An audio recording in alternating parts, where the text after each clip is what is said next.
Welcome back to the channel. My name is Tronage, and today we're going to be talking about Quadbox for September 2019. Are they going to hold on to their lead, or are they going to let it slip away? Only one way to find out. That's to check this out with me, so stick around.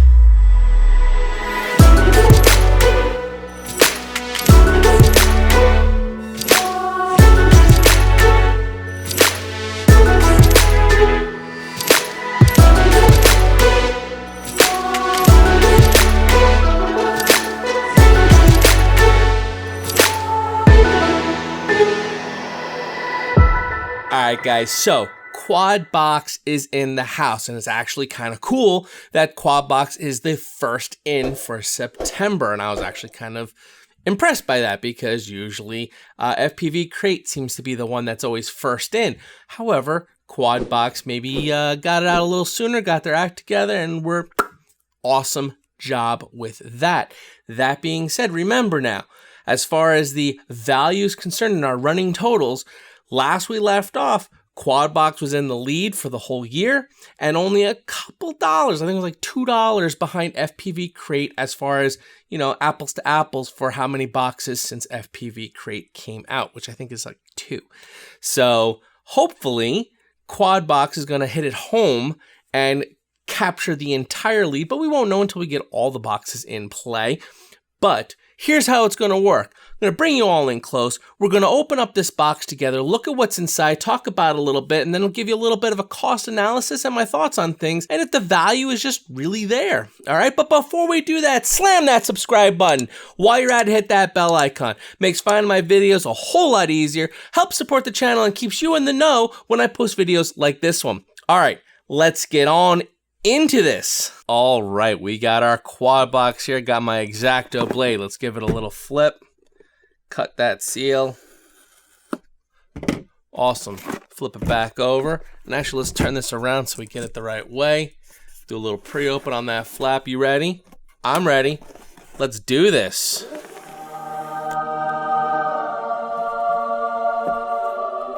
Alrighty, let's dig right in because I'm seeing some props right on top, which is kind of unusual. Usually they have the stickers on top, but let's go over for the props first. We got some T-motors here.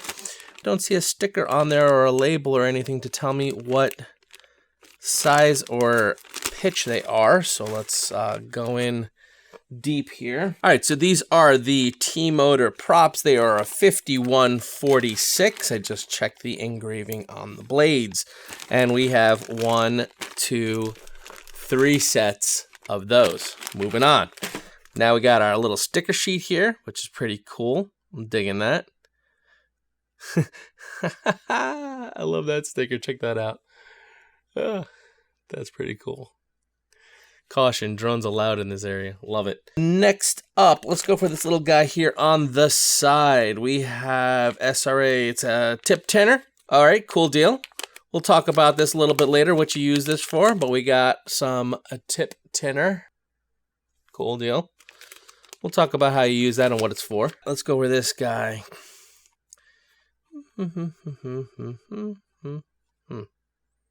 I'm stumped. Since I do not know what this is, there's no indication on the outside what is in this box, we're going to have to do an unboxing inside this unboxing.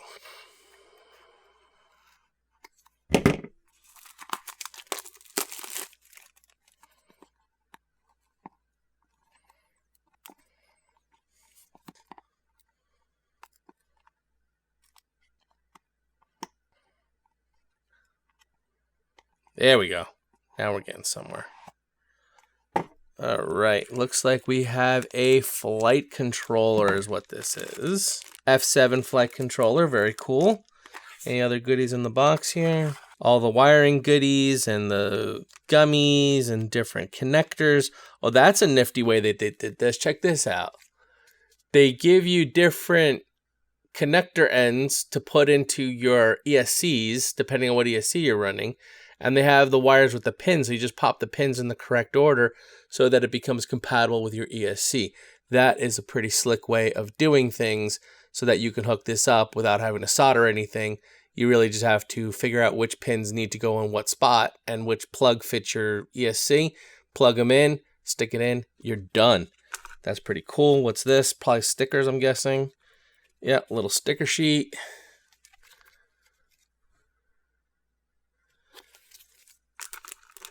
And then what this actually is. And it shows you the F7 chip. It shows you all the pinouts. Anything on the back. Even has a VTX power switch built into it. Pretty cool stuff. Very, very, very cool. And set that to the side. And we have a t-shirt, which is in a bag. Let me just see what this paper is.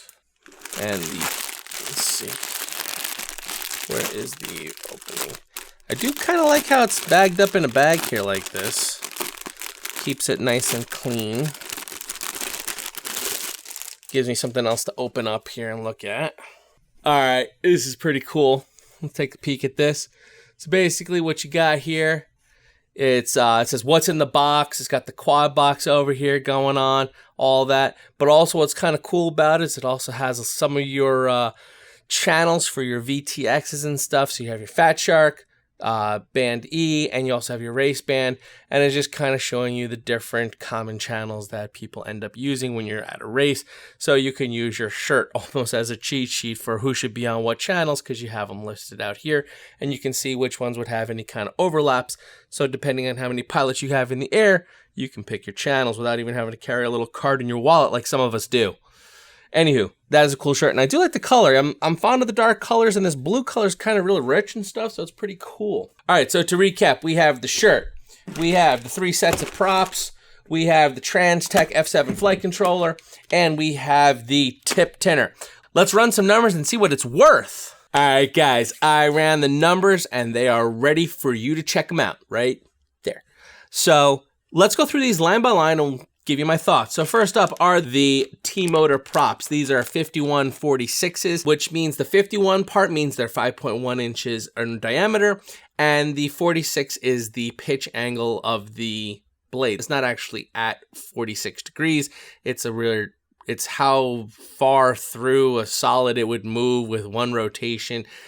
Let's keep it simple, and we're just going to call it the pitch angle. Thanks. All right, so a 5146 prop, I'm usually using like a 50-50 size prop. So what that means is the prop is a little bit smaller, but a little bit more aggressive.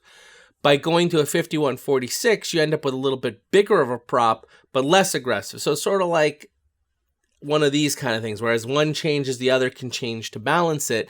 And what happens is by having a 5146, you end up with a little bit bigger prop, which gives you a little bit more authority, because you have more blade touching the air, and then the 46 is to lessen the pitch so that it's not straining on your motors as much. So these should work out quite nicely. Next up, we have the tip tinner that we got, and this is the one we got in the package here. And I'm a big fan of this stuff, because when you're working on some of these quad stuff, you got to keep your tools in good shape, because you're going to be soldering onto little tiny pads. And if your soldering iron's not, nice and clean, you're going to have some problems. So that's where this can help you out. I also ran over onto my workbench. I grabbed the ones that I use, that I happen to have ready to go. So as you can see, this is something that I use all the time, that I have 2 of them. And, this will be another one. It's just different brands, different, ways of doing it. The bottom always has like this little sticky pad. See, these has little sticky pads on them too. The idea is you peel that off, and then you can stick it down so that you can use it without holding it, because the container's made of metal, so it can get hot as you move your soldering iron through it. So that's what that's for. So you're not holding this in your hand and then it gets hot and you burn yourself. So the idea is you stick it down to the surface so you can move your soldering iron around in it without the little cup moving around too. And the idea, what I like to use it for, is when I'm all done soldering for a session, I'll turn off my soldering iron, and then I'll run it through there a little bit while it's starting to cool down. The idea is that it's basically a combination of a mild acid as well as some solder in there. So as you move the soldering iron through it, the acid breaks down any oxidation that has formed, and the solder that's mixed into there kind of replaces it and seals it off. If you're not familiar, a soldering iron tip's really made of copper. That's what's at its core. So what happens is when that gets exposed to air and being hot, it starts to oxidize. And the oxidation is like a rust, but it's, copper oxide. It prevents solder from sticking to it. That's when you get those soldering irons that just don't work right, and it's just trouble to work with. That's because your tip is over oxidized. You can use these. I like to, when I get a fresh brand new soldering iron, I jam it in there when it's on for the first time and put a nice little coat of protectant on there. And then after I use it each time, I'll put it in there. Now, if you don't have this and now you've got it and you have a soldering iron tip that's a little beat up, you can still stick it in there, move it around, rub it around, then wipe off the excess on a wet sponge, then go back in there and go back and forth. And eventually you'll remove a good portion of your oxides on there. If you have a really beat up tip, that you can get some of this stuff. This is called sal ammoniac. It's basically like it looks almost like a soap block thing. It's kind of like, looks like a block of soap. But what you do with this is you actually rub your tip on it till it gets nice and hot. And then while you're rubbing your tip on it, you either, if it's a round tip, you roll it. If it's a wedge-shaped tip, you can rub one side and then you rub the other side. And then while you're rubbing it, once you see a little bit of smoke and stuff coming off of it, those are fumes. It's actually ammonia fumes, so don't breathe that in. As you're doing that, then you add some, regular solder like you used to solder with, and it does the same thing. This is essentially the mild acid part, and then you're adding the solder to cover wherever parts got exposed so that you re-tin your tip. So that's how you use this stuff. I like this. This is really good for a really beat up tip. These ones are good for if you have just like an everyday use kind of a thing. So that's why, this is very handy to have. And, you do use it up. So it is something good to have. So I'm happy to have gotten that. Now I am thinking about in the future putting together some like kind of have-to videos as far as like tool care and how to solder and how to charge a LiPo and things like that. So if there's anything out there that you think of that are like a how-to video that you think would be very helpful, comment down below. I'm always open to suggestions, and I'll try to get some videos up there that are more about just care of your equipment so that it lasts you for as you're going through this hobby. All right. Back on topic. Next up, we have the Transtech flight controller. This is a F7 flight controller. That seems to be the in thing right now, that everyone's doing F7s. At least that's what I'm receiving from these boxes. And, it's definitely a cool thing because these F7 processors are really cool. So I haven't gotten into it just yet. I'm still using F4s. But I do have a couple of these F7s now laying around that I really think it's time to maybe make the switch because they are freaking cool. Love on this flight controller, like I showed you on the unboxing, how the pigtail for it has one end is pre-assembled to go plugged right into the flight controller. The other end just has the pins. These are all loose. And then they give you the plastic tips that plug into the ESC, and they give you a variety of different ones to match whatever ESC you may be using. So you can find which plug fits. You can see which wire needs to go in which spot on the plug. And then it's just a matter of you just take your plug and you just pop in your little wires in the correct order, and you're done. And you can hook up your ESC to your flight controller that easy without having to have like them including a whole bunch of different wires, or if you have some sort of ESC that has like a weird crossover where the wires don't match up what you normally have, you can accommodate that. So I think that is really clever. The other thing that's crazy about this flight controller, if you look at the back of it, it's blank. Like there's nothing on it. Like it's just circuit board versus having components. So if you build it the way you're supposed to, where the components face down against your ESC, it leaves you with a very clean top of your flight controller, which I thought was really clever design. The other thing I liked about it was how they have the connector reversed, meaning it points towards the board versus coming out of the board, because they designed it so that you can plug into your ESC, run the wire between the two, and then plugs right onto your flight controller, so that you can still bookend it, but you don't have this little bundle of wires kind of laid out flat. So I thought that was a nice little touch too as far as the design of it goes. So I'm pretty excited to try to work that into a upcoming build. Last up, we have the t-shirt. And again, like I showed you before, here's your t-shirt. I thought this was really clever and cool because it's promoting quad box, but also it has the different radio channels. So if you happen to be wearing this and you're flying with some buddies and you forgot, you know, because you're used to maybe flying by yourself, what channel should we be on? So we just get some good separation. It has a little, they kind of worked in, there's like a cheat sheet that I forgot where I found it online, but how all the channels line up, and they kind of looks like they took like a little piece of that and worked it into the artwork for that shirt. But it's also good to have that information so that you can say, hey, you know what, these are the channels we should use, because, you know, kind of forgot and we didn't bring our little cheat sheet in our wallet. So I thought that was pretty good.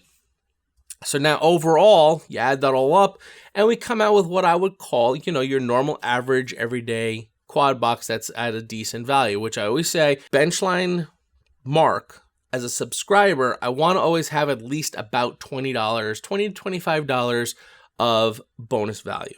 As long as I get that, I'm happy. If I get less than that, that's when I start getting a little bit grumpy. When I get more than that, I'm like, oh, wow, cool. So this being at around $22 or so is right within that spectrum of what I would call a very acceptable, good valued box. Now, with that being said, what I'd like to do is I normally, and I've said this before in previous videos, I don't include the coupons or the stickers or all that kind of stuff because I feel like they don't really have a tangible value on them. And I'm not going to include the stickers on this one either, but the coupon, there was a coupon code involved on this box, and I'm not going to include it for the total tallies and everything like that, but just more for your reference, just to as an extra credit, if you will. So now if we do this, now you see with the coupon code. And what the coupon code is for Hype Train Motors. If you go on to rotorriot.com and you buy 3 Hype Train Motors, you get your 4th one for free. So roughly that makes the coupon code value about $26.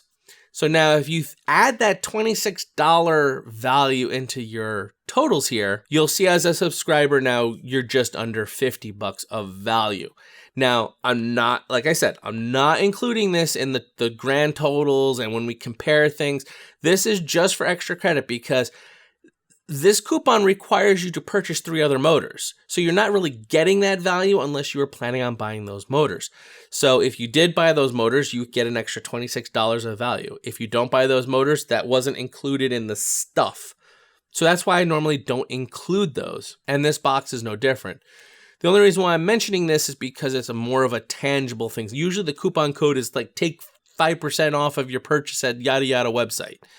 Well, if I purchase $10 or I purchase $100, 5% would be a different amount. But this is basically, if you buy 3 motors, you get a 4th one for free. And each motor is $26. So if you are planning on getting some Hype Train motors, and I know actually that's kind of a pretty good deal, I might have to partake on that, but there's an extra $26 in there. So I did the math for you so you can see what kind of value is in this box with that included. However, I'm not going to include that for comparisons values. So now we'll go back to the normal way I'm going to refer to this box and how I'm going to compare it to other boxes. So you can see the value on this box was pretty decent. If you include what I was saying about the coupon code, it's definitely better. I'm really excited about this box just because I love getting these flight controllers and because F7 flight controllers have been sort of like, I don't really know kind of a thing. Like I'm really comfortable and used to F4 flight controllers. So it'll be a good thing to get into F7s now. And the problem is that if you just have like maybe one F7, you're like maybe a little hesitant, like what should I put it in? But the more you get these, the more you want to use them because now you have a couple that you can experiment with. So now that I've gotten a couple of these, I feel pretty comfortable about it. One other thing, side note, that I thought was pretty cool and looking up the different things on this is that in the little packet of goodies, I don't know if you noticed earlier when I showed it to you, but they actually had a 4-pin standoff thing that looks very similar to the ones that you get when you buy a TBS Crossfire Nano. And the reason is for that, this flight controller in the instructions was mentioning when I was looking up the info on it, that if you're using a Crossfire Nano, you can actually mount it straight to the board because there's nothing underneath it on that flat side. So I thought that was kind of cool too, that like we're starting to get into a period in our hobby where things are starting to come together and that there's more or less standards that are starting to be created so that everything works together well. So that when you assemble things and put together things, there's space provisioned for them and stuff. It just makes things easier for that first-time builder to look at something and be able to grasp how it is, because that's the most important thing about growing this hobby, is getting new people up in the air and new people flying.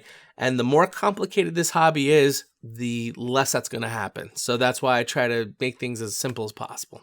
All right. So, as always, my name's Tronage. Fly strong.